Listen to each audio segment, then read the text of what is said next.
har vi allerede fået Søren Andersen i luften. Som sagt, så letter de mod nord og kommer op over her og slår så et sving ud over havet, inden de så til sidst slutter af med at flyve ind over kilderne. Vink endelig til vores ven fra Kolding, Søren Andersen.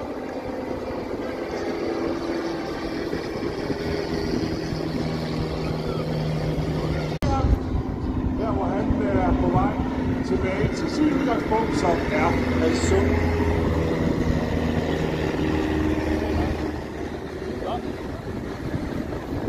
Og sætte Thomas fast i luften, som lige giver et lille vink med